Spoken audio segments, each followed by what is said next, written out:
Bueno, vamos a solucionar este problema que tiene que ver con el efecto Compton.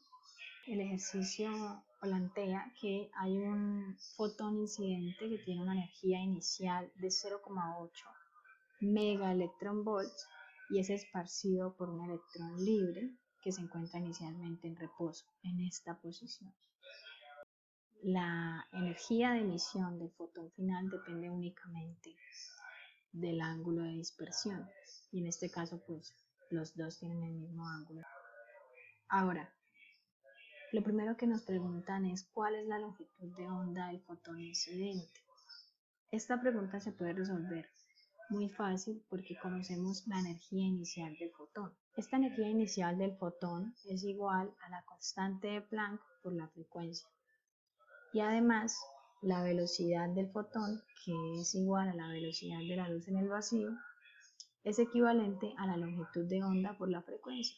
De manera que podemos sacar una relación de estas dos ecuaciones que exprese el valor de la longitud de onda. Esa expresión va a ser la velocidad de la luz multiplicada por la constante de Planck, todo ese resultado dividido en la energía inicial. Lo que sigue es sencillo, reemplazar cada uno de estos valores. Las unidades de la constante de Planck son electronvolts por segundo y las unidades de energía son electronvolts. Estas unidades se simplifican al igual que los segundos y la respuesta es la longitud de onda es igual a 0,00155 nanómetros. El ejercicio nos pide que específicamente hagamos un apareamiento entre las preguntas y los enunciados que están a la derecha. Entonces, el primer resultado que obtuvimos, longitud de onda, es igual a 0,05509 nanómetros. Ahora, dice, la componente vertical del momentum del electrón esparcido es igual a la componente vertical del momentum del fotón esparcido. Ahora viene la pregunta. Entonces, el momentum del fotón incidente es igual a la suma de las componentes horizontales del momentum del fotón y el electrón esparcidos. Hay que responder si es falso o verdadero. Por el principio de conservación de la cantidad de movimiento, P sub 0 debe ser igual a la suma de las componentes horizontal y vertical de la cantidad de movimiento final, tanto del fotón como del electrón. La cantidad de movimiento en X final va a ser la cantidad de movimiento del electrón, la proyección sobre el eje X, entonces se multiplica por el coseno del ángulo, y la cantidad de movimiento del fotón, también multiplicado por el coseno del ángulo. Pero el ejercicio afirma que las componentes verticales de la cantidad de movimiento del electrón y del fotón son iguales. La segunda ecuación, que describe la cantidad de movimiento en el eje vertical, arroja que la cantidad de movimiento del electrón es exactamente la misma cantidad de movimiento del fotón. Entonces, en la primera ecuación podemos sustituir esta igualdad y obtener que la cantidad de movimiento en el eje X es 2 veces la cantidad de movimiento del fotón o del electrón final por el coseno del ángulo. Y la cantidad de movimiento en X es igual a la cantidad de movimiento inicial, porque si las componentes verticales de la cantidad de movimiento son iguales, entonces toda esta componente es igual a 0, de manera que la cantidad de movimiento inicial debe ser totalmente igual a la suma de las componentes horizontales de la cantidad de movimiento del electrón y del fotón dispersados. Entonces, esta expresión debemos buscar aquí en la derecha por apareamiento es verdadera. La siguiente pregunta dice, ¿cuál es el ángulo de esparcimiento en grados sexagesimales? Para hallar el ángulo de dispersión hay que tener en cuenta la conservación de la energía en el sistema. La energía del fotón se puede escribir como la constante de Planck por la frecuencia y también como su cantidad de movimiento por la velocidad de la luz. esta expresión nos va a servir para escribir la energía inicial del fotón emitido.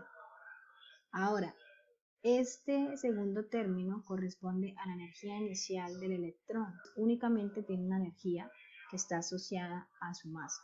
Esa energía se llama energía en reposo. Estas dos son las energías iniciales. Y al otro lado deben ir las energías finales.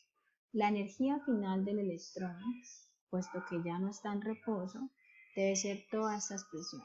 La energía en general al cuadrado es igual a la cantidad de movimiento por la velocidad de la luz al cuadrado más la energía en reposo o la energía asociada a su masa al cuadrado.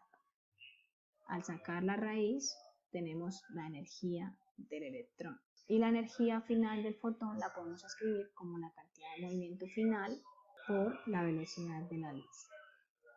Muy importante es que en el ítem anterior obtuvimos que el coseno del ángulo se podía escribir como la cantidad de movimiento inicial dividido en el doble de la cantidad de movimiento final.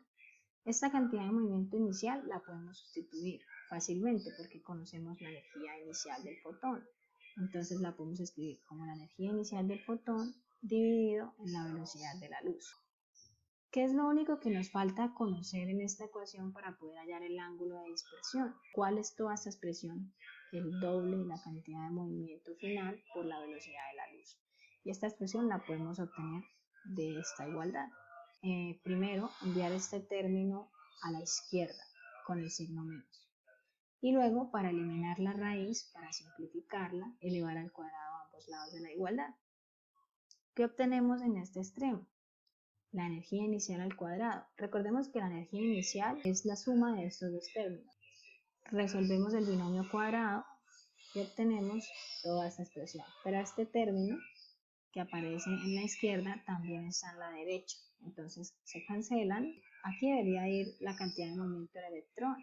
Pero nosotros descubrimos en el ítem anterior que la cantidad de movimiento del electrón es igual a la cantidad de movimiento del fotón. Entonces por eso son equivalentes. Ahora, despejamos el término que desconocemos, que es 2 veces la cantidad de movimiento final por la velocidad de la luz, y nos queda todo en términos de cosas que ya podemos calcular fácilmente. ¿Qué es lo único que faltaría? Obtener este valor para ponerlo en el denominador de esta ecuación. A mí me dio aproximadamente que ese coseno del ángulo era igual a 0,72. Y entonces el ángulo me dio aproximadamente 44 grados. Aquí vemos entonces que esa respuesta sí está dentro de las respuestas posibles, que sería 43.98. Y la siguiente pregunta es: ¿cuál es la longitud de onda del fotón esparcido en nanómetros? El cálculo de la longitud de onda es realmente muy sencillo. Podemos empezar calculando la cantidad de movimiento final, es igual a la energía inicial del fotón dividido entre 2 veces la velocidad de la luz por el coseno del ángulo. Todas estas cosas ya las conocemos, así que lo podemos calcular. Esa cantidad de movimiento final se puede escribir como una energía final sobre la velocidad de la luz. Pero la energía final de un fotón es la constante de Planck por su frecuencia. Y a su vez, la frecuencia se puede escribir como la velocidad de la luz dividido entre la longitud de onda.